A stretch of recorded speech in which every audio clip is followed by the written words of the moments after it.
Hello everyone. आज हम लोग बायोलॉजी में एक नया टॉपिक स्टार्ट करने वाले हैं और इसका नाम है विटामिन्स एंड मिनरल्स, जिसको हम लोग हिंदी में विटामिन और खनिज भी कह सकते हैं। ये हमारा पार्ट 1 रहने वाला है और आज जितने भी चीज़ आप सीखेंगे मुझसे, सारे नोट्स जो रहेंगे वो हैंड रिटन रहेंगे। मेरा पूरा प्रयास रहेगा समय ज़्यादा बर्बाद ना हो। मुझे भी पता है लिखने में समय लगता है, लेकिन मैंने सोचा कि कुछ चीज़ मुझे ऐसा बताना है जो डिटेल में भी हो और हम लिख के बता सके। तो इसलिए मैंने सोचा कि चलो हैंड रिटन नोट्स ही बच्चे को पढ़ाया जाए। तो चलिए स्टार्ट कर लेते हैं।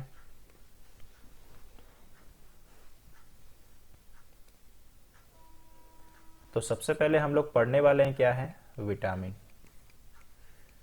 और जब विटामिन खत्म हो जाएगा तो हमारा खनिज पढ़ाई होगा। ध्यान से देखिएगा, हम लोग काफ़ी डीप नॉलेज लेने वाले हैं, आपको हर चीज़ समझ में भी आएगा और एग्ज़ाम पे इसी सवाल आने वाले हैं।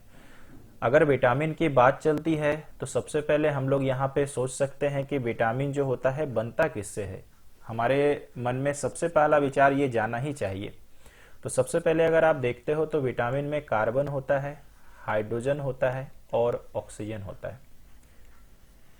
तो यानी विटामिन जो होता है कार्बन, हाइड्रोजन और ऑक्सीजन एलिमेंट से बना होता है। अब आप मुझसे पूछ सकते हैं सर क्या इसका रेशियो भी होता है? जी हाँ, जितने सारे विटामिन पाए जाते हैं, है ना, अभी तक कुल कितने विटामिन हैं? तो टोटल हमारे पास 13 विटामिन हैं। जितने सारे विटामिन पाए जाते हैं उसके according carbon, hydrogen, oxygen ratio में डिवाइड होता है। तो सबसे पहला पॉइंट आपको समझ में आ गया कि ये कार्बन, हाइड्रोजन, ऑक्सीजन का बना होता है। विटामिन को क्या कह सकते हैं? तो विटामिन को हम लोग कह सकते हैं पोषक तत्व, क्योंकि ये हमारा पोषण करता है। ठीक है, इसको आप माइक्रो न्यूट्रिएंट्स भी कह सकते हो इंग्लिश में। ठीक है, इंग्लिश बायोलॉजी में थोड़ा बहुत जरूर सीखिए क्योंकि ये काफी काम आएगा आपका। यहां तक बच्चे को क्लियर हो गया? ठीक है, पोषक तत्व सर कहने का कारण क्या है? क्योंकि ये शरीर का पोषण करता है, यानी शरीर के लिए बहुत जरूरी है बहुत तरीकों से। वो धीरे धीरे आप देखिएगा। अच्छा, मन में बात उठता है कि सर विटामिन शरीर में क्या करता है? देखिए, मेरा सोचना ऐसा है एज ए टीचर कि क्यों ना हम लोग विटामिन पढ़ते जाएं, अपने आप पता लग जाएगा कि विटामिन जरूरी क्यों है। ऐसे तो बहुत सारे बच्चे जानते होंगे कि रोगों से लड़ने के लिए विटामिन जरूरी है, किसी रोग से बचने के लिए विटामिन जरूरी है, शरीर के मांसपेशियों को मजबूत बनाने के लिए विटामिन जरूरी है, एटसेट्रा। तंत्रिका तंत्र को मजबूत बनाने के लिए विटामिन जरूरी है कि नहीं? तो ये सब लोग जानते हैं। तो हम यहाँ पे क्या करते हैं, डायरेक्टली आपको विटामिन से स्टार्ट करते हैं। जो विटामिन पढ़िएगा वहां पर आपको पता चल जाएगा कि इसका कमी से क्या रोग होगा, इसको लेने से क्या फायदा होगा, तो वही उसका यूजेज हो जाएगा या कार्य हो जाएगा। ठीक है, अब बात आती है कि विटामिन कितने तरह के होते हैं। तो विटामिन भाइयों 2 तरह के होते हैं। कितने तरह के होते हैं? 2 तरह के। सबसे पहले अगर हम लोग चलते हैं तो एक विटामिन का नाम है जल में घुलनशील, इंग्लिश में कहा जाए तो वाटर सॉल्यूबल, जल में घुलनशील। और दूसरे विटामिन का नाम अगर हम लोग कहते हैं, एग्जाम में अक्सर देखा गया है, वसा में घुलनशील, वसा में घुलनशील। अगर हम लोग पूछ लेते हैं कि जल में घुलनशील विटामिन का नाम क्या है भाई, तो बी और सी जरूर याद करिएगा, एग्जाम पे हमेशा ही आता है। अच्छा सर, वसा में घुलनशील विटामिन का नाम क्या है? तो ए डी ई के, ए डी ई के। यानी 8 विटामिन आपको मैंने याद करवाया। ठीक है, जिसमें से चार विटामिन जो हैं वो वसा में घुलनशील है और जो बाकी विटामिन जो हैं वो जो है ना जल में घुलनशील है। तो 13 में से आपको मेन रूप से जो जो पढ़ना है ना वही आपको यहाँ पर हम दिखवा रहे हैं। अब अगर हम लोग यहाँ पे चर्चा करते हैं थोड़ा सा, तो ध्यान रखिएगा कि इसमें से कौन सा शरीर में आपको हानि नहीं करेगा अगर जरूरत से ज्यादा हो जाए। तो सबसे पहले आप ऐसा समझो कि पानी में घुलनशील विटामिन है ना। इसका मतलब ये हो गया भाई कि हम लोग शरीर में रोज जो चीज खाते हैं, ठीक है, उससे क्या होता है, सपोज करिए हम लोगों ने कपड़ा लिया और कपड़ा को निचोड़ते हैं तो पानी निकलता है अगर वो भींगा हुआ है तो। एकदम सेम इसी तरह से हम लोग यहाँ पे कह सकते हैं कि हम लोग जो चीज खाते हैं और उसमें से जो पानी का मात्रा होता है या पानी जो बनता है वो शरीर में पेशाब के जरिए या यूरिन के जरिए बाहर निकल जाता है, पेशाब के जरिए बाहर निकल जाता है। ठीक है ना, ये हमारा हो गया सबसे पहले जल में घुलनशील बेसिकली क्या कहलाता है। अब रह गया कि अगर पेशाब के जरिए चीज बाहर निकल जाएगा तो वो कभी हानि आपको नहीं कर सकता। जैसे मान लीजिए आप सभी को पता है कि ये विटामिन सी जो होता है ये खट्टे पदार्थों में पाया जाता है, खास करके नींबू, मौसमी, संतरा, ये सब हम लोग कह सकते हैं। ठीक है, अब आपको अगर हम लोग कहते हैं कि आप बहुत एक दिन में सपोज करिए 100 संतरे खा लिए, ठीक है, आप सबको पता है कि जैसे खाना होता है बहुत ज्यादा खा लेने से भी दिक्कत है, बहुत कम खा लेने से भी दिक्कत है ना। तो इसका मतलब ये हो गया कि सर क्या हम लोग बहुत सारा विटामिन सी अगर हम लोग ले लेते हैं तो क्या शरीर में हानि करेगा क्या? ठीक है, ये हमारा मेन रूप से सवाल है। तो यहाँ पे ध्यान से सुनिएगा, चूंकि इसमें विटामिन सी है, अगर मान लो जरूरत से ज्यादा भी लेते हो तो ये क्या हो जाएगा, पानी में मिक्स होगा और यूरिन के जरिए बाहर निकल जाएगा और इससे आपके शरीर को कभी कोई हानि हो भी नहीं सकता। इसका मतलब ये हो गया, ये जरूरत से ज्यादा लेने पर उतना ज्यादा टेंशन हमें नहीं है। ठीक है, वही बात आती है वसा में घुलनशील। वसा को क्या कहते हैं भाई? फैट कहते हैं, आम भाषा में क्या कहते हैं? चर्बी कहा जाता है। और आपको पता है चर्बी दो तरह के दिखते हैं इंसानों में, एक तो दिखते हैं बाहर में और एक दिखते हैं अंदर में। तो थोड़ा यही कारण था कि मैंने सोचा कि सब चीज लिख के बताएं तो हम लोगों को थोड़ा समझा पाएंगे। तो चर्बी बाहर से दिख जाता है और चर्बी अंदर से दिख जाता है। आप मुझसे पूछ सकते हो सर बाहर और अंदर मतलब कैसा? तो सिंपल सी बात है कि जब कोई व्यक्ति मोटा होता है तो सोचो हम लोग उसको चिढ़ाते हुए हैं कि तेरा चर्बी बढ़ गया है, यानी बाहर से वो चर्बी नजर आता है। लेकिन आप सोच रहे हैं सर अंदर में चर्बी कहाँ जाएगा? आइए हम लोग बताते हैं। सबसे पहले यहाँ पे आते हैं, फिर हम लोग अंदर बाहर की चर्चा करेंगे। मैंने ये कहा ADE अगर जरूरत से ज्यादा लिए, तो अगर जरूरत से ज्यादा लिए तो ये किस में कन्वर्ट हो जाएगा? वसा में, यानी चर्बी बन जाएगा। और ये चर्बी जाके कहाँ जमा होने लगेगा दोस्तों? लीवर में। और आपको पता है लीवर ही पचाने का काम करता है, डाइजेशन का काम करता है। ये सबसे महत्वपूर्ण है हमारे शरीर के लिए और ये हमारे शरीर में एक ही होता है और दाएं हिस्से में होता है। ठीक है, तो मान लीजिए शरीर में अगर हमारा जो लीवर हो गया, सपोज ये हमारा लीवर है और इसमें चर्बी जमा होने लगे, ठीक है, तो ये आप बोल सकते हो कि सर ये शरीर के अंदर कहाँ पे जमा हो रहा। सवाल ये उठता है कि क्या सर केवल लीवर में ही चर्बी जमा होता है या वसा जमा होता है? जो भी शब्द आपको पसंद आए वो ले लीजिएगा। ठीक है, तो हम जवाब देंगे बिल्कुल नहीं भाई। अगर आप विटामिन डी, एक एग्जांपल देते हैं, अगर आपके शरीर में विटामिन डी जरूरत से ज्यादा हो जाए तो आप मुझे बताइए, यूरिन में तो ये नहीं निकल सकता है क्योंकि ये पानी में घुलता नहीं है। तो होगा क्या, शरीर में जितने गांठे हैं, माफ कीजिएगा जितने ज्वाइंट्स हैं, वहां पर गांठे बनने लगेंगे, वहां पे क्या हो जाएगा, ये जमा होने लगेगा जाके। और जमा होने लगेगा तो आपको दर्द शुरू कर देगा। हमने आज तक ये तो सुना है कि विटामिन डी की कमी के कारण या कैल्शियम की कमी के कारण शरीर में दर्द होता है, लेकिन आज जान के आपको आश्चर्य होगा कि अगर ये जरूरत से ज्यादा हो जाए तो गांठें बन जाती है, जॉइंट्स में जमा होने लगता है, इसके कारण भी दर्द होता है। तो आप समझ सकते हो कि ये अंदर में जमा होना मतलब कहाँ की बात कर रहे हैं। अच्छा, आप मुझसे पूछ सकते हैं सर ये लीवर में अगर चर्बी जमा हो जाए तो क्या होता है, क्या समस्या होगा? तो सबसे पहले अगर बहुत नॉर्मल होता है तो आपको गैस लगेगा। अगर धीरे धीरे यही विकराल रूप लेने लगा, मतलब थोड़ा सा कंडीशन अगर वर्स हो जाता है तो आपको क्या हो जाएगा, अपच की समस्या हो जाएगी। आप खाना खाएंगे पचेगा नहीं। ठीक है, आपको उल्टियां हो सकती है। ठीक है, मतलब आपको कभी अच्छा लगेगा ही नहीं, हमेशा गैस लगेगा। आप गैस का टेबलेट खाएंगे, कुछ दिनों तक राहत रहेगा, लेकिन धीरे धीरे वो भी काम करना बंद कर देगा। तो गैस हो सकता है, अपच हो सकता है, उल्टी हो सकता है। अच्छा, इस बीमारी को कहते क्या है सर? इस बीमारी को कहते हैं फैटी लीवर। ठीक है, फैटी लीवर। इसका मतलब फैट का मतलब तो आप समझ ही गए, जब लीवर में चर्बी जमा हो जाए तो उस बीमारी को कहते हैं फैटी लीवर। अच्छा, फैटी लीवर से और क्या आपने को याद रखना है, ये 3 ग्रेड में होता है। कई बार जब रिपोर्ट देखेंगे तो आपका ग्रेड 1, ग्रेड 2, ग्रेड 3 लिख के देता है। इसको आप ऐसे आसान भाषा में समझिए, ये नॉर्मल हो गया, उतना ज्यादा टेंशन वाली बात नहीं, ये मॉडरेट हो गया और ये सीवियर हो गया।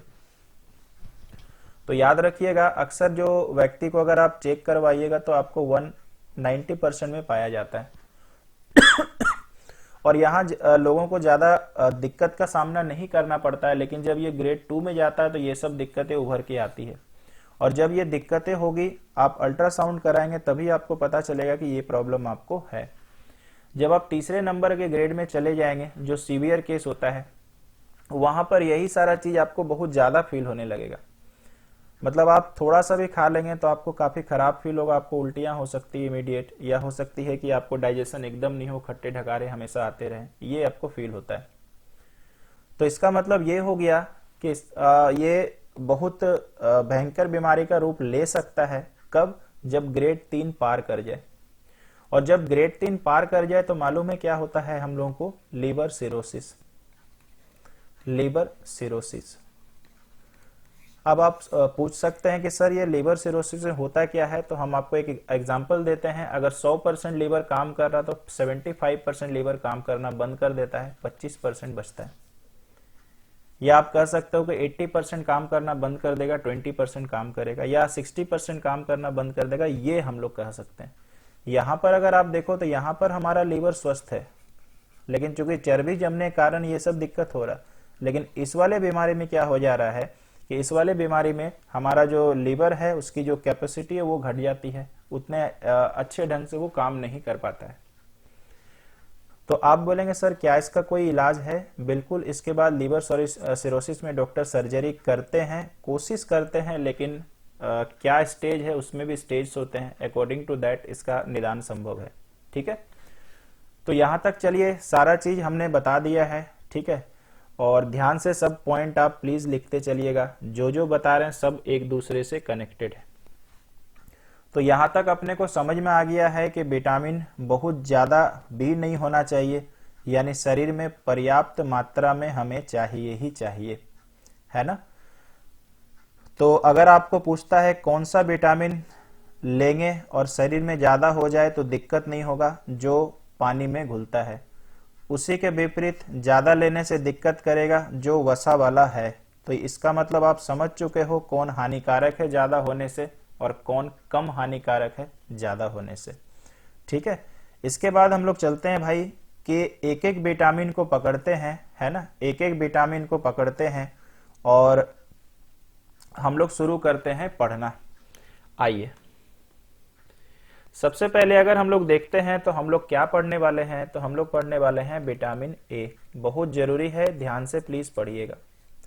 Vitamin A. विटामिन ए से मन में एक भावना जगाइएगा, सर विटामिन ए का सूत्र क्या होता है? तो विटामिन ए का सूत्र होता है C20H30 और O। मैंने क्या कहा था कि विटामिन ए जो होता है ये 3 चीजों से मिलके बनता है, माफी चाहते हैं, विटामिन 3 चीजों से मिलके बनता है। उसमें कार्बन, हाइड्रोजन, ऑक्सीजन होता है। और कार्बन, हाइड्रोजन, ऑक्सीजन जो होता है वो एक रेशियो में होगा, हर विटामिन के लिए एक अलग रेशियो हो जाता है। ठीक है, इसका मतलब ये हो गया कि जब आप विटामिन डी पढ़ोगे तो उसमें फिर अलग, और इस तरह से एटसेट्रा हमारा अलग होते हुए जाएगा। अब एक सवाल यहाँ पे होता है कि विटामिन ए जो है इसका रासायनिक नाम क्या है? यहाँ पे चलने के पहले हम लोग क्या सोचते हैं कि विटामिन ए कितने प्रकार के होते हैं? तो विटामिन ए भाइयों 2 प्रकार के होते हैं। पहले विटामिन का नाम है रेटिनॉल। पहले विटामिन का नाम क्या है? रेटिनॉल। अगर आप इसको संधि विच्छेद करें तो रेटिना प्लस ऑल, तो शब्द में ही आ गया रेटिना। ठीक है, तो इसका मतलब ये हो गया, ये विटामिन जो है ना ये आंखों के लिए जरूरी है, आंखों के लिए, और स्पेशली आंखों के लिए कहां पे? रेटिना के लिए जरूरी है। ये आंखों के लिए जरूरी है, आप ऐसा कह सकते हैं। आशा करते हैं समझ में आया। अब बात उठती है कि हमेशा आप बायोलॉजी कभी भी किसी टीचर से पढ़ो तो टीचर और स्टूडेंट दोनों का मालूम एक काम होना चाहिए कि कुछ जानकारी स्वास्थ्य रिलेटेड ऐसा भी बताएं जो आपको लाइफ के लिए जरूरी है। मार्क्स तो आएंगे ही आएंगे, आपको लाइफ के लिए भी जरूरी होना चाहिए। तो यहाँ एक सवाल उठता है सर कि रेटिनॉल अगर आंखों के लिए जरूरी है यानी विटामिन ए जरूरी होगा, और विटामिन ए में जो रेटिनॉल वाला भाग है वो कहाँ से मिलेगा? तो ये पशु उत्पादों से मिलेगा। पशु उत्पादों से मिलेगा, आप बोल सकते हो पशुओं से मिलेगा। अब रह गया पशुओं से, हम बोल सकते हैं चिकन से या मटन से या एटसेट्रा बाकी से, तो यहां पर हम लोग कह सकते हैं रेटिनॉल से। हमारे इधर के गांव में एक चीज पाया जाता है जिसको हम लोग गोगली नॉर्मली बोलते हैं, यहां से भी आप प्राप्त कर सकते हैं। ठीक है, इसके बाद हम लोग चले जाते हैं कि सर विटामिन ए का दूसरा प्रकार क्या है, तो इसको हम लोग कहते हैं भाई बीटा कैरोटीन। इसको हम लोग कहते हैं बीटा कैरोटीन। और ये कहां पाया जाता है, ये पौधों के क्लोरोफिल में पाया जाता है। ठीक है, पौधों के क्लोरोफिल में। ठीक है, क्लोरोफिल पाया जाता है। और रही बात इसका मतलब, अगर आप दिमाग लगाओ कि अगर पौधों में मिलता है तो नो डाउट ये पौधों से ही प्राप्त होता होगा। तो ये हमारा हो गया बीटा कैरोटीन, जो शरीर के मांसपेशियों के लिए भी जरूरी होता है। तो यहां तक आपको समझ में आ गया कि भाई बीटा कैरोटीन क्या होता है, उसके बाद हमारा रेटिनॉल क्या होता है। थोड़ा सा और आप समझिएगा ध्यान से, है ना, थोड़ा सा और आप समझिएगा ध्यान से।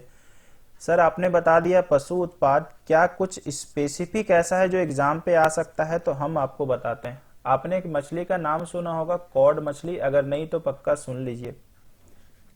कॉड मछली के यकृत से जो तेल निकलता है एक्चुअली वो चर्बी जैसा ही होता है, याद रखिएगा, वहां से हमें रेटिनॉल प्राप्त होता है। और आप देख सकते हो ये पशु का तो उत्पाद है ना, मछली उसके अंदर आता है। ठीक है, अंडा वाला जो पोर्शन होता है उससे भी हमें रेटिनॉल प्राप्त होता है। ठीक है, और अगर हम लोग वापस से कहें तो दूध के जो उत्पाद होते हैं उससे भी हमें रेटिनॉल प्राप्त होता है। ऐसा क्यों सर, क्योंकि दूध जो होता है पशुओं से ही तो हमें मिलता है। आशा करते हैं दोस्तों समझ में आ गया होगा। बीटा कैरोटीन आप समझ चुके हो कि हमें पौधों से ही मिलेगा, जितने भी हरे पत्तेदार सब्जियां हैं वहां से मिलेगा, प्लस आप एक्स्ट्रा लिख सकते हो फलों से भी बीटा कैरोटीन मिलता है। ठीक है, अब रह गया कि विटामिन ए जरूरी क्यों है, वो तो मैंने आपको बताया। एक तो हो गया कि भाई आंखों की देखभाल करने के लिए, दूसरा आपको अगर कोई पूछे तो ऐसा बोलना शरीर के ग्रोथ के लिए। शरीर के ग्रोथ हम इसको हिंदी में ही लिखते हैं, यानी सपोज करिए शरीर का विकास आप बोल सकते हो कि शरीर उम्र के अनुसार जैसा बढ़ना चाहिए वो अगर बढ़े सही रूप से तो विटामिन ए अपने को चाहिए। दूसरा अगर हम आपको बोले ना, ठीक है, तो हम थोड़ा इंग्लिश में लिख रहे हैं, हेल्दी स्किन के लिए चाहिए, यानी एक अच्छा आपका स्किन होना चाहिए, जैसा होना चाहिए। अब ऐसा नहीं कि जरूरत से ज्यादा अच्छा हो जाएगा, ऐसा बिल्कुल नहीं हो सकता है।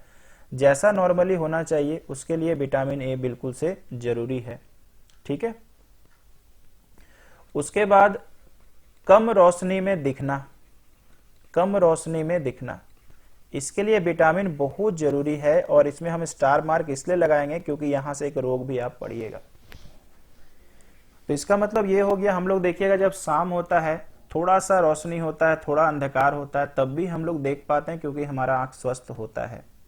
ठीक है, तो यहां तक आप समझ चुके हो विटामिन ए क्यों जरूरी है, विटामिन ए का सूत्र क्या है, कितने तरह के होते हैं, कहां से मिलते हैं। अब आ जाते हैं इसका मेन और एक थीम कि भाई इसकी कमी से कौन सा रोग होता है। तो हमारे सभी बच्चों के पास लगभग स्टॉक है। स्टॉक हम बार बार इसलिए बोलते हैं कि हमारे बच्चे के पास थोड़ा बहुत होता है। सबसे पहले हमारा एक रोग का नाम है रतौंधी। रतौंधी को हम लोग सर इंग्लिश में क्या बोलते हैं, नाइट ब्लाइंडनेस। मैंने बोला ना कुछ शब्द याद रखिएगा, बायोलॉजी में जरूरी है। Night blindness, sorry, night blindness. Night blindness क्या होता है सर, ऑब्वियसली जैसे ही अंधकार होगा, जैसे ही शाम होगा, व्यक्ति को दिखना बंद हो जाएगा। सोचिए कितना खतरनाक बीमारी है। दिन भर देख पा रहे हैं, रात हो गया तो ऑब्वियसली नहीं देख पा रहे, है कि नहीं। तो बड़ा यार दिक्कत है, भगवान न करे किसी को हो।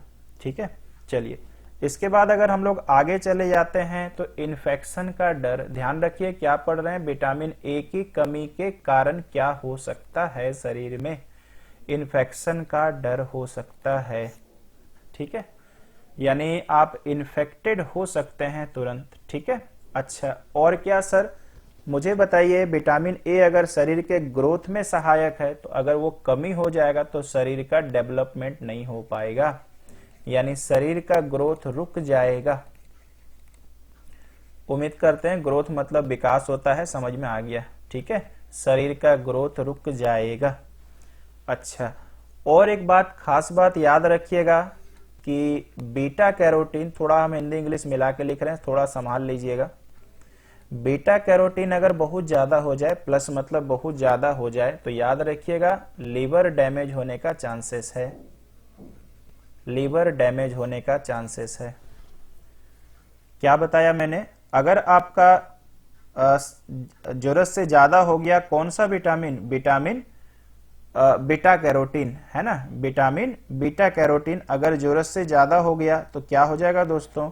ऑब्वियसली शरीर के जो लीवर वाले पार्ट है ना, वो जो है ना, वो डैमेज होने के चांसेस होते हैं। अच्छा, यहाँ पर अगर आपको एक चीज और लिखना है तो हड्डियां भी कमजोर हो सकती है अगर ये जरूरत से ज्यादा हो जाए तो।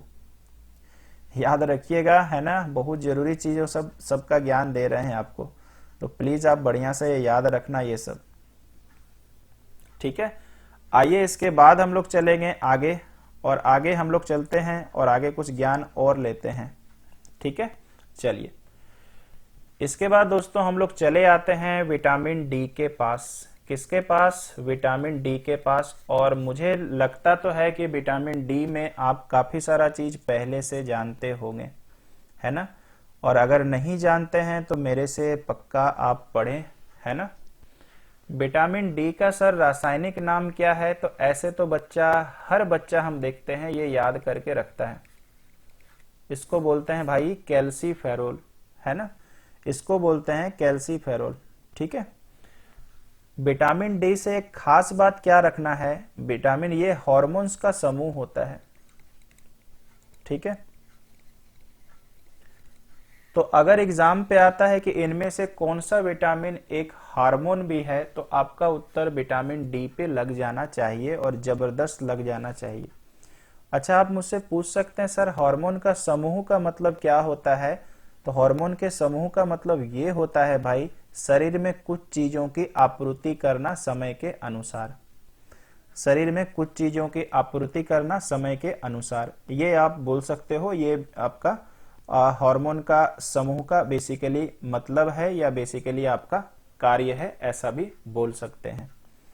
इसके बाद अगर हम लोग चले आते हैं थोड़ा सा आगे, हम सभी लोग जानते हैं कि विटामिन डी जो होता है सूर्य की रोशनी से मिलता है। मुझे नहीं लगता है कि यहाँ कोई दिक्कत है। मुझे ये भी पता है कि विटामिन डी हड्डियों को मजबूत रखने के लिए जरूरी है, ये सबको पता है। हम आपको ऐसे भी चीज बताएंगे जो आपको नहीं पता है। क्या विटामिन डी का कोई प्रकार होता है? तो यहाँ पर बहुत सारे बच्चों का स्टॉक नहीं होगा। याद रखिएगा, ये विटामिन डी दो तरह के होते हैं। एक का नाम है भाई विटामिन D2, इसको हम लोग बोलते हैं अर्गी, ध्यान रखिएगा, अर्गी कैल्सीफेरोल। ठीक है, अर्गी कैल्सीफेरोल। और सर ये कहां से मिलता है? ये पौधों से हमें मिलता है। काम तो सोचो हड्डी से रिलेटेड ही है, लेकिन विटामिन डी का भी कैटेगरी हम पढ़ा रहे हैं, ध्यान से पढ़िएगा, बड़ी जरूरी है। इंग्लिश में भी हम लिख देते हैं। ठीक है, इसको हम लोग बोलते हैं अर्गो या अर्गी, यहाँ पे अर्गो कर देते हैं। ठीक है, अर्गो कैल्सीफेरोल, ये हमें पौधों से मिलता है, याद रखिएगा। ठीक है, और अगले विटामिन डी का प्रकार है विटामिन D3। इसको हम लोग क्या बोलते हैं भाई? इसको हम लोग बोलते हैं, थोड़ा इंग्लिश में ही लिखते हैं, अच्छा लगेगा, कोले कैल्सीफेरोल। कोले कैल्सीफेरोल। ठीक है, अब आप समझ गए हैं कि विटामिन डी को कैल्सीफेरोल क्यों बोला जाता है। ये दो प्रकार के होते हैं, एक तो मेरे भाई अर्गो और एक हमारे कोले। तो आप ऐसे भी याद रख सकते हैं अर्गो और कोले। चूंकि दोनों में कैल्सीफेरोल कॉमन है तो विटामिन डी में कॉमन वाला नाम दे दिया गया है कैल्सीफेरोल। तो अर्गो और कोले हो गया। अब यही वाला जो विटामिन है ना, ये सूर्य की रोशनी से मिलता है, सूर्य की रोशनी से मिलता है, ध्यान रखिएगा। ठीक है, अब मान लो कोई बच्चा पढ़ के गया कि विटामिन डी का रासायनिक नाम क्या है, एग्जाम में या फटाक से आंसर लिखा, खुश होके आ गया। ठीक है, विटामिन डी कहाँ से मिलता है? ऑब्वियसली ऑप्शन में रहेगा सूर्य का प्रकाश। यार लगा के आ गया, खुश हो गया। वही बच्चा किसी और एक बार एग्जाम में बैठा और उसको पूछ दे कि कौन सा विटामिन ऐसा होता है जो सूर्य की रोशनी से मिलता है, ऑप्शन में दे दिया D1, D2, D3, D4, suppose करिए 1, 2 भी लगा दिया, वहां बच्चा टेंशन में आ जाएगा। तो आप समझ सकते हैं कि इतना डीप नॉलेज रखने से फायदा हम लोग को है। ठीक है, और जरूर रखा करें। अब रह गया, हम लोग आगे चले जाते हैं। ठीक है, एक लाइन हम आपके लिए लिखते हैं। देखिए विटामिन D3 कहां से मिला? सूर्य की रोशनी से, सूर्य के प्रकाश से, या रोशनी जो भी बोलते हैं। ठीक है, और आपको पता यह है कि सूर्य का प्रकाश से जब ये विटामिन डी हमें मिलेगा ना, तो यही जो है ना ये हार्मोन में बदल जाता है, यही जो है ना ये हार्मोन में बदल जाता है। ठीक है, और ये हार्मोन में बदलता है। ठीक है, और ये हार्मोन में बदल जाता है, तब इसको क्या कहते हैं मालूम है? इसको हम लोग कहते हैं कैल्सीट्रियोल। ध्यान से सुनिएगा, काफी अंदर घुस के पढ़ा रहे हैं आपको। क्या मैंने कहा? विटामिन D3 सूर्य के प्रकाश से मिला, इसके बाद ये कन्वर्ट हो गया हार्मोन में, और ये हार्मोन में जो कन्वर्ट हो गया इसको क्या बोला जाता है? कैल्सीट्रियोल। क्या कहते हैं भाई? कैल्सीट्रियोल कहा जाता है। ठीक है, तो यहां पर आपको समझ में आ गया कि यहां पर आपने एक सवाल और नया वाला सीखा कि कैल्सीट्रियोल बेसिकली हमारा क्या होता है। ठीक है, कैल्सीट्रियोल बेसिकली हमारा क्या होता है? जो हमारा सूर्य के प्रकाश से हार्मोन में कन्वर्ट हो गया, उसको हम लोग कैल्सीट्रियोल की संज्ञा दे सकते हैं। आशा करते हैं दोस्तों यहां तक समझ में आ गया है। धीरे धीरे हम आपको लेके चलते हैं आगे। ठीक है, याद रखिएगा हमारे शरीर को लगभग 90% जो है विटामिन डी की मात्रा चाहिए, और मेरे अनुसार अगर आपको विटामिन डी चाहिए तो सूर्य का प्रकाश से अच्छा स्रोत अभी तक नहीं है। आप कितना भी विटामिन डी का टैबलेट खा लें, जो आता है D2 करके, D3 करके, जो सप्ताह में एक बार खाया जाता है, उसके इक्विवेलेंट अगर आप 15 मिनट भी धूप में रोज बैठते हैं तो एक सप्ताह में वो पूरा हो जाएगा। उम्मीद करते हैं भाई समझ में आया। अच्छा, तो हम लोग कहाँ थे? कैल्सीट्रियोल पे। ठीक है, थोड़ा सा अगर हम लोग आगे बढ़ जाते हैं और आगे में थोड़ा देखते हैं, ये सब आप नोट कर लीजिएगा। यहां पर अगर हम लोग चलते हैं तो थोड़ा हम लोग आगे बढ़ते हैं, और आगे में हम लोग क्या पढ़ेंगे भाई? मैंने आपको एक चीज बताया, कैल्सीट्रियोल। कैल्सीट्रियोल, ठीक है, याद रखिएगा कैल्सीट्रियोल में बदलने के पहले एक नाम से इसे और जानते हैं, और मालूम है ये क्या होता है? इसको बोलते हैं कैल्सीडियोल। यार नाम ही नाम भरती है। ठीक है, क्या कनेक्शन है सर? ध्यान से सुनिएगा। पहले हम लोगों को विटामिन D3 कहां से मिला? सूर्य के प्रकाश से, है ना? सूर्य का प्रकाश मेरे अंदर गया, फिर मालूम है हमारा एक अंग है लीवर, शरीर का सबसे बड़ा अंग। ठीक है, सॉरी ग्रंथि, अंग नहीं बोलेंगे, अंग में त्वचा होता है, और एक होता है हमारा भाई किडनी। याद रखिएगा कैल्सीडियोल में कौन कन्वर्ट करता है? तो लीवर और किडनी इसके लिए जिम्मेवार हैं। याद रखिएगा लीवर और किडनी जो होता है, इसी की मदद से सबसे पहले ये कैल्सीडियोल जो होता है कैल्सीट्रियोल में कन्वर्ट हो जाता है।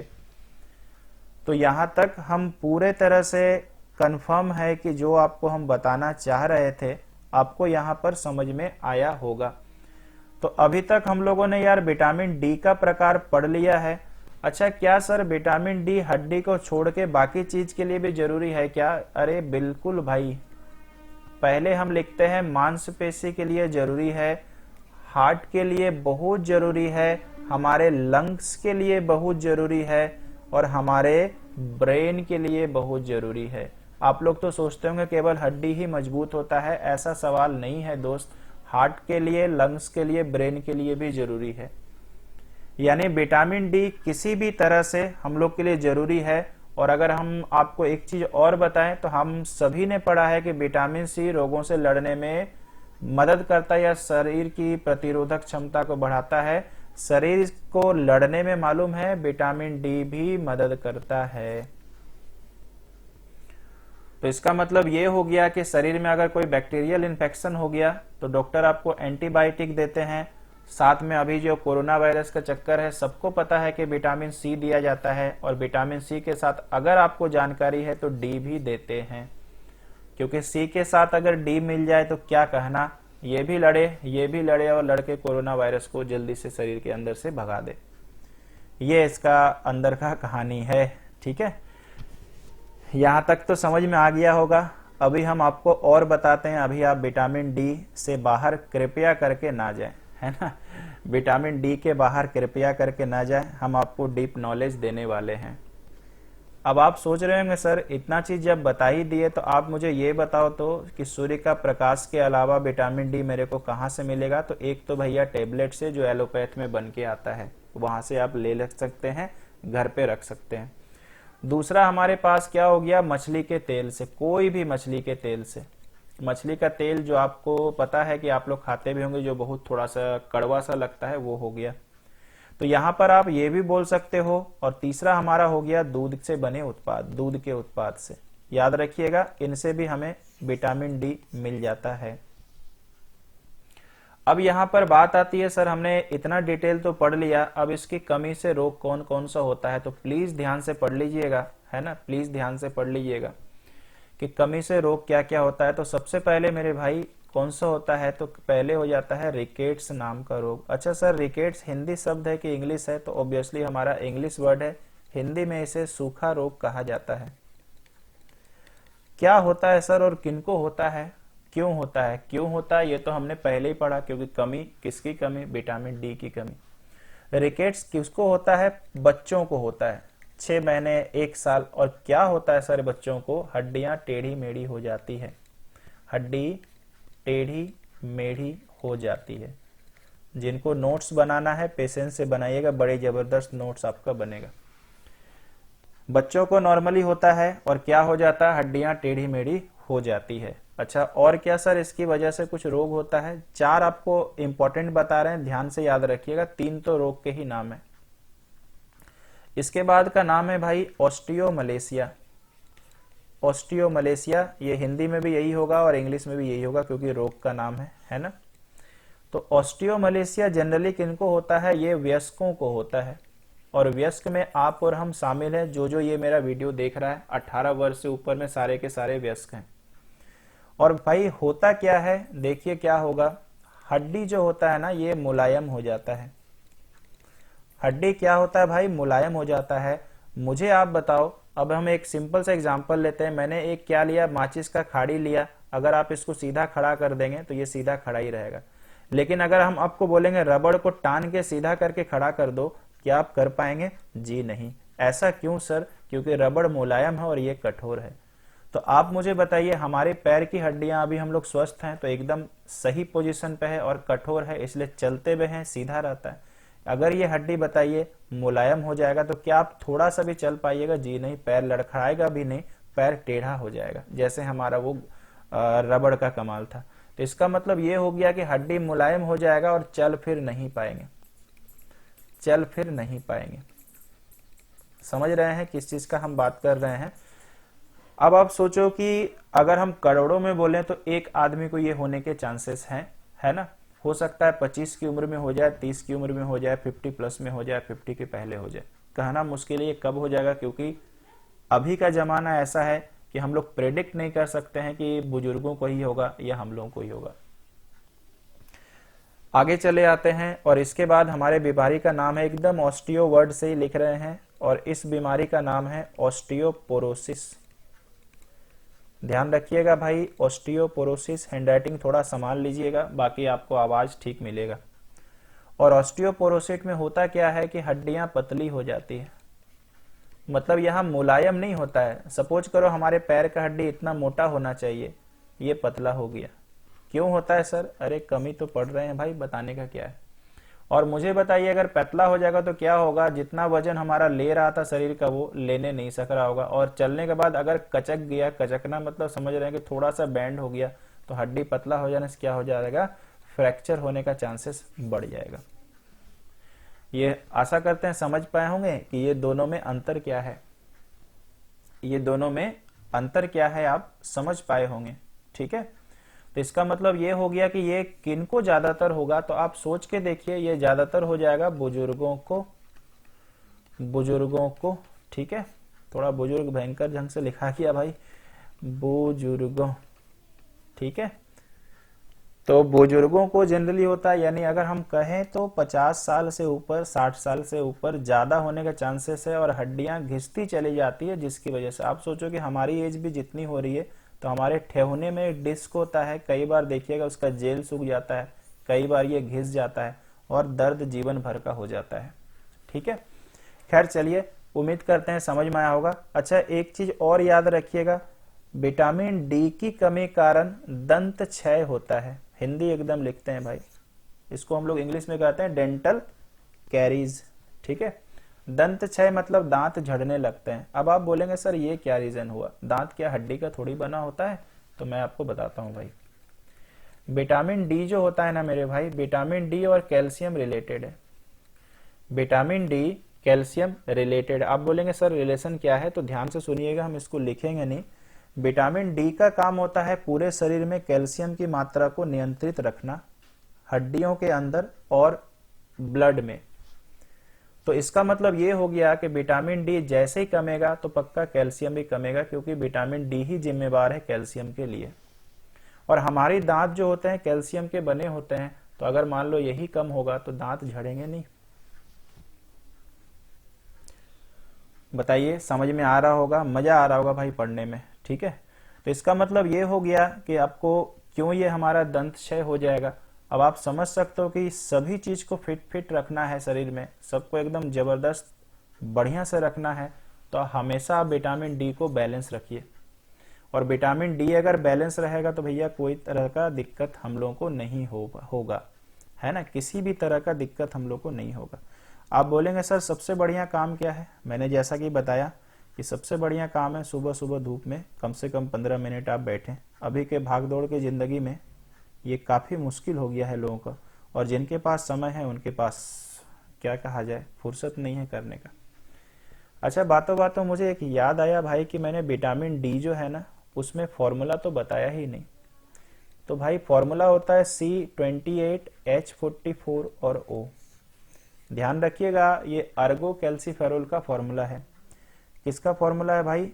अर्गो कैल्सीफेरोल का फॉर्मूला है। और विटामिन डी पूछेगा तो आपका आंसर यही मिलेगा 100%। इसके बाद थोड़ा सा अगर आपको हम ज्ञानवर्धक बातें बताएं या एग्जाम में आने से रिलेटेड, ठीक है, तो कुछ कुछ चीज आप याद रख लीजिएगा। मैंने यहां तो बता ही दिया। हो सकता है कि आपको एग्जाम पे आ जाए कि विटामिन डी के टेस्ट का नाम क्या है। इसको कहा जाता है विटामिन डी OH टेस्ट। मतलब कैसे पता चले कि हमारे शरीर में विटामिन डी की भारी कमी है। किसी किसी के जानते हो होता क्या है, महिलाओं का या जेंट्स का, कई बार देखिएगा शरीर में भयंकर दर्द होता है, उनको पेन किलर ठोका जा रहा है लेकिन क्या हो रहा, ठीक नहीं हो रहा, बहुत सारी दवाई खिला के थक गए हैं, तो वहां पे डॉक्टर सजेस्ट करते हैं कि आप विटामिन डी OH टेस्ट करा के हैं। ठीक है, वहां पता चलता है कि इतना उनको विटामिन डी कम है तो शरीर दर्द होगा क्यों नहीं, तो वहां पर इंजेक्शन के रूप में उनको विटामिन डी परिपूर्ण मात्रा में दिया जाता है और उनका दर्द रिलीफ हो जाता है। अच्छा, इसको बोलते क्या है भाई? इसको बोलते हैं विटामिन डी हाइड्रोक्सी टेस्ट। क्या बोलते हैं भाई? Vitamin D hydroxy test. ठीक है, विटामिन डी हाइड्रोक्सी टेस्ट। और विटामिन डी OH जो है ना, एक तरह का हमारा केमिकल है, और इस केमिकल को शरीर में बनाता कौन है भाई? यकृत बनाता है। यकृत मतलब लीवर।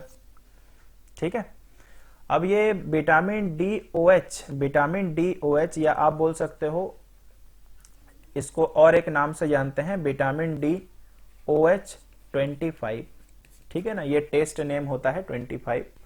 तो याद रखिएगा, इसको कौन बदलता है, इसमें कौन बदलता है? यकृत बदलता। अच्छा, विटामिन डी OH होता कहां पे है? होता कहां पे है? हमारे ब्लड में, हमारे ब्लड में होता है। ठीक है, तो यहां तक आपको समझ में आ गया होगा विटामिन डी के कमी के कारण क्या होता है, ये मैंने सबको बता दिया है। ठीक है, कुछ ऐसी बातें जो आपको मदद कर सकती है कि आपके अंदर विटामिन डी की कमी है। अगर आपको सीखना है, ये सीखने के लिए है, आइए बताते हैं। सबसे पहले हो सकता है खास करके महिलाओं, लड़कियों को बाल झड़ने की समस्या। हम ये नहीं बोल रहे हैं कि बाल झड़ रहा तो विटामिन डी का कमी है, लेकिन उसका एक कारण ये भी हो सकता है। कई कारण बाल झड़ने का एनीमिया भी है, इस तरह से काफी सारे हैं, लेकिन हम लोग अभी विटामिन डी पे कंसंट्रेटेड हैं। इसके बाद ये अगर दूसरा हम लिखते हैं तो विटामिन डी की कमी से पसीना बहुत आता है, पसीना बहुत आना।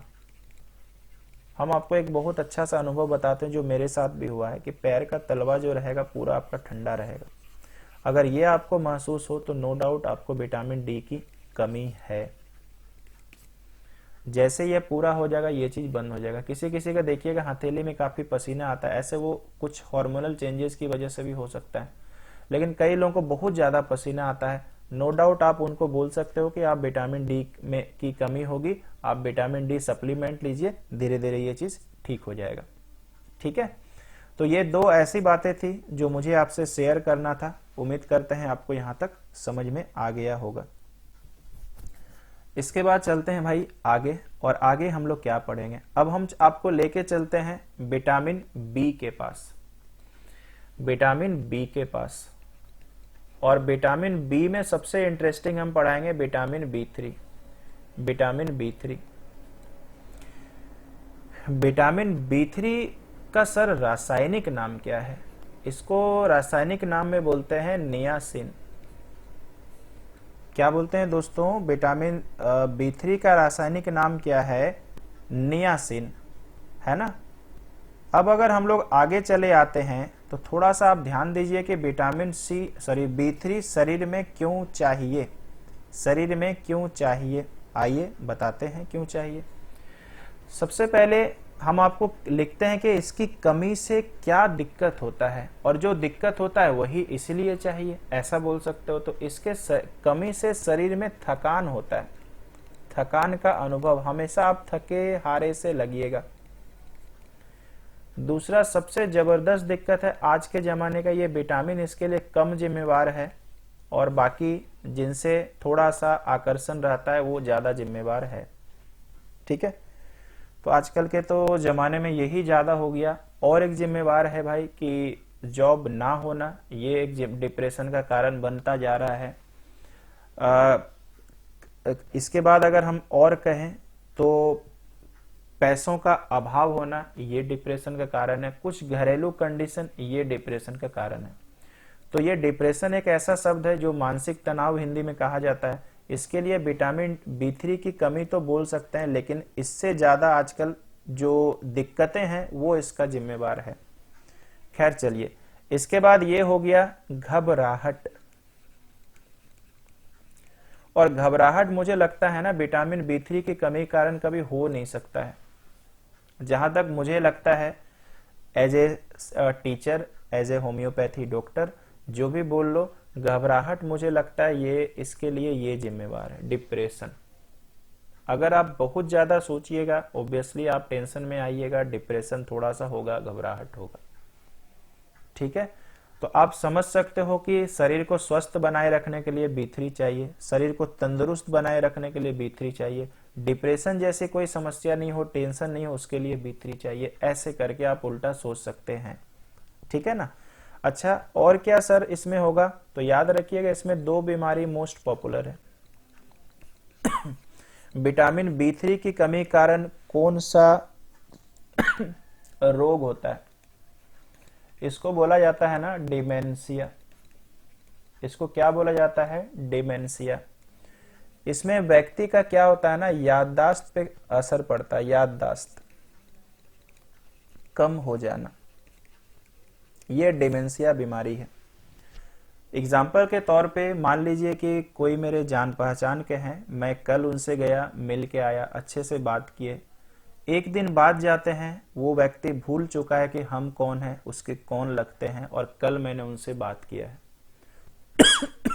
और ये बेसिकली हमारा डिमेंशिया होता है। देखिएगा जब लोग बुजुर्ग हो जाते हैं, सपोज करिए 80, 85, 90, ऐसा नहीं है सबको होता है, तो मोस्ट प्रॉब्ली उसमें ये चांसेस है कि उनको डिमेंशिया हो जाए। कई बार विटामिन बी3 की कमी होती है और कई बार उसके कारण डिप्रेशन होता है और डिप्रेशन के कारण डिमेंशिया हो जाता है। और इसके कारण लोग क्या होता है ना कि बहुत जल्दी भूल जाते हैं, भुलक्कड़ किस्म के इंसान हो जाते हैं। जैसे आपको याद होगा आमिर खान की एक गजनी में दिखाया गया था और उसमें बोला गया था शॉर्ट टर्म मेमोरी लॉस। तो आप ये भी समझ सकते हो कि बड़ा जल्दी जल्दी वो इंसान भूल जाता है। लेकिन जहां तक मेरा नॉलेज है, जहां तक थोड़ा बहुत अनुभव रखते हैं, जो फिल्म में दिखाया गया था उतना भी नहीं होता है भाई। तो अगर मान लो कि सब चीज सही दिखा दे तो फिल्म कैसे बोलेंगे? फिल्म में कुछ तो तेल मसाला लगा के दिखाएगा ना। तो आमिर खान जी ने ऐसा किया है, ठीक है, और इसी का वो पैसा लिए हैं भाई, और पब्लिक इसी में ताली बजाता है। अगर वो 1 घंटे बाद भूलता तो फिर मजा क्या आता मूवी में। ठीक है भाई, चलिए। तो शॉर्ट टर्म मेमोरी लॉस आप बोल सकते हो, यानी भूलने की बीमारी डिमेंशिया कहलाती है, बीमारी बी3 की कमी के कारण। और एक भाई रोग होता है जिसको बोलते हैं पेलेग्रा बीमारी।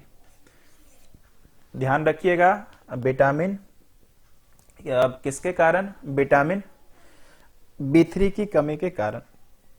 और एक रोग हम बताते हैं, इसको बोलते हैं डर्मेटाइटिस। डर्मेटाइटिस। अच्छा, एक चीज हम आपको इंग्लिश में बताते हैं, याद रखिएगा। डर्म एक इंग्लिश का रूट वर्ड है। मैंने आपको कई बार बताया रूट वर्ड क्या होता है। अगर कहीं पे दिख गया तो इसका मोस्ट प्रॉब्ली आंसर वही हो सकता है जो रूट वर्ड का होता है। तो डर्म का मतलब हमेशा याद रखिएगा स्किन, और स्किन मतलब होता है भाई त्वचा। ठीक है। अब रह गया कि याद रखिएगा डर्मेटाइटिस मतलब क्या हो गया? त्वचा से संबंधित रोग है। त्वचा में खुजली हो जाएगा, दाना निकल जाएगा, रैसेस हो जाएगा, आप बोल सकते हो, कुछ इस तरह के रोग। तो इसका मतलब ये विटामिन बी3 की कमी के कारण होता है। फिर आपके दिमाग में चलेगा सर ये पेलेग्रा बीमारी क्या है? तो पेलेग्रा बहुत सारे लक्षणों का निचोड़ है। ध्यान रखिए, पेलेग्रा के अंदर ही डर्मेटाइटिस आता है। डर्मेटाइटिस के अंदर आप बोल सकते हो दाद हो जाना, रिंगबॉम हो जाना जिसको बोलते हैं, ये भी आप कर सकते हैं। इसके बाद आप पेलेग्रा के अंदर आप डिमेंशिया भी बोल सकते हैं, ठीक है ना। अच्छा, पेलेग्रा में सर और क्या दिक्कत होता है? त्वचा मोटा हो जाएगा। देख रहे हैं, त्वचा से ही तो रिलेटेड है, त्वचा मोटा। देखिए कई लड़के या कई लड़कियों का हाथ देखिएगा या आप उनका उंगली देखिएगा हाथ का, तो मोटा मोटा लगेगा ऊपर में, ठीक है, ऐसा बोल सकते हो। जीभ का लाल हो जाना, ये पेलेग्रा के अंदर होता है, जीभ का लाल होना, ठीक है। और मन जो होता है ना, अस्थिर होना, ये देखिएगा खासकर लेडीज का काफी समस्या है। लड़कियों का नहीं यार, लेडीज का, जब विवाहित हो जाती है तो मन अस्थिर होना मतलब उनका मन विचलित हमेशा होते रहेगा, इधर उधर, इसका टेंशन उसका टेंशन, ऐसे करके मन में लगा रहता है, ठीक है। तो ये बेसिकली उनके लिए होता है। और मैंने तो भाई घुमा फिरा के हम एक ही चीज बोलेंगे, है ना, घुमा फिरा के वही बोलेंगे कि बेसिकली जो बी3 के कमी कारण है, या एक्चुअली जो साइकोलॉजिकल प्रॉब्लम है ना, वो डिप्रेशन, यही चीज हमारा है। एक मैं सुन रहा था, एक टीचर ने आके कहा कि डिप्रेशन जैसी कोई बीमारी नहीं होती है, जब उनको हो जाएगा तब पता लगेगा कि डिप्रेशन जैसी बीमारी बड़ी खतरनाक होती है, ठीक है। यूट्यूब पे एक टीचर कह रही थी, लेडीज टीचर, कि ये कुछ नहीं है, ऐसा है वैसा है। तो हम किसी को डराना नहीं चाहते हैं, लेकिन सीधा संदेश देना चाहते हैं कि अगर रिसर्च करा लिया जाए, ठीक है ना, या पूरा देश में, तो पता चलेगा कि 20% आबादी तो इसी में है, और वो कहती है आके कि बीमारी नहीं होता है ये। खैर, अपने अपने तरह के लोग होते हैं भाई, क्लियर है ना। चलो, इसके बाद अगर हम लोग आगे चले आते हैं तो थोड़ा सा आप देख लेना आगे।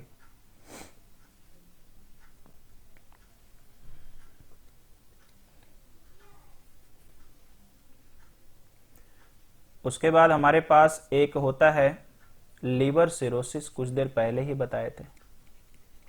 लीवर सिरोसिस ये भी पेलेग्रा रोग के अंदर आता है। हो सकता है कि आपको बोला जाए कि इनमें से पेलेग्रा का लक्षण कौन सा है, तो आप कह सकते हो भाई ये भी हमारे पास है, ठीक है। और गैसियस प्रॉब्लम जो होते हैं वो भी इसी के अंदर आते हैं। तो आशा करते हैं यहां तक आपको ये समझ में आ गया होगा, है ना।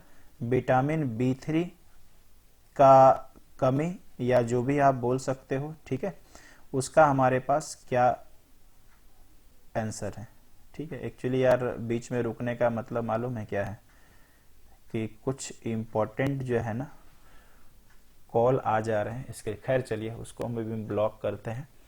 अच्छा एक चीज शायद मैंने बताया क्या, नहीं बताया शायद, विटामिन B3 नहीं बताया शायद, मिटा दिया ना।